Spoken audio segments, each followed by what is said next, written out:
In January 2007, when that time of the year St. Luke's is closed, we spent, Pug Funeral Home and I spent about 2 weeks carefully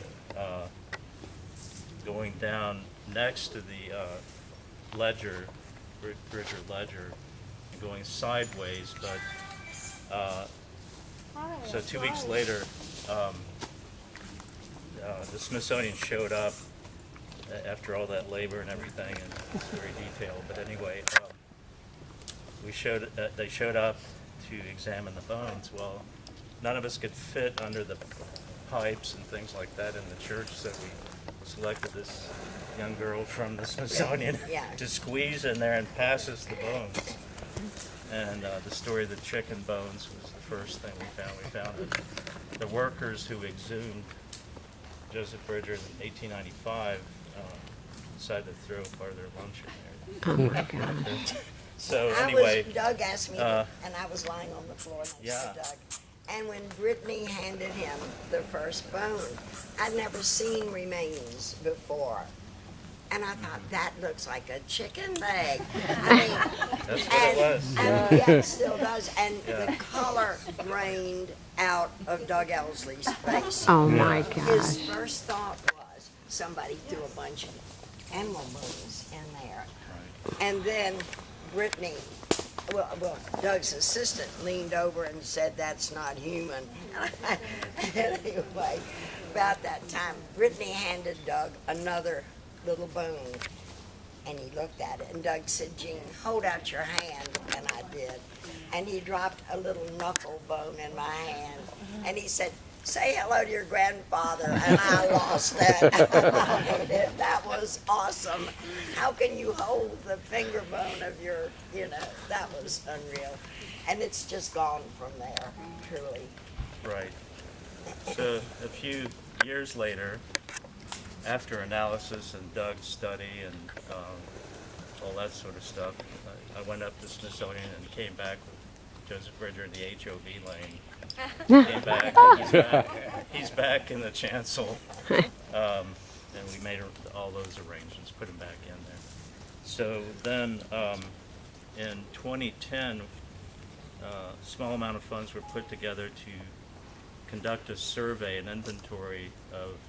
We knew this was here because it's above grade, part of it, to inventory, the size of the site and try to characterize it. So we did that, and that was an important study because we dug over 100 shovel tests throughout on a grid of 25 feet out here, straight out and that way toward the house.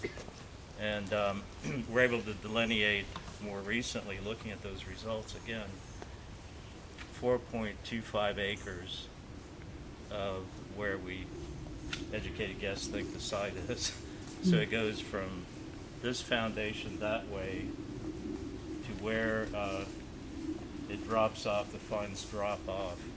And in the land transactions of this year, we had to have at least 10 acres. So the 4.25 acres starts over there where we think the edge of the site is, goes that way, a little extra outside the site.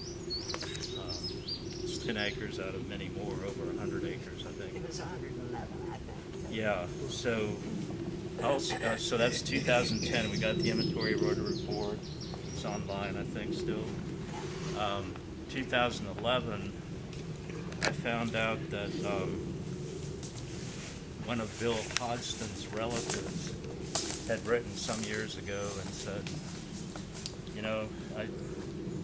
I think I know where the Bridger burial site is, but it was exhumed in 1895 because this man was in a rest home in Delaware. Yeah.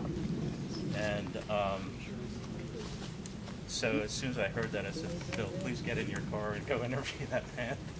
And he and Barbara did, and they took an unbiased, I said, just take an aerial photograph and just ask him to point. We don't want to bias him. So he did that, and then died 2 weeks later. Oh my So we God. came out to that spot, which it's a series of clues. We remembered where the hogs were kept and all that. We matched that with the archaeological maps. Dug 2 trenches, found 2 graves. So we thought, great, 2 graves out of St. Luke's, right? It turned out to be 2 18th century individuals. So we had to backfill. So we know where those are. So those will be, we suspect there's more graves there. And possibly the 80% of Joseph Bridger that we don't have at this point. So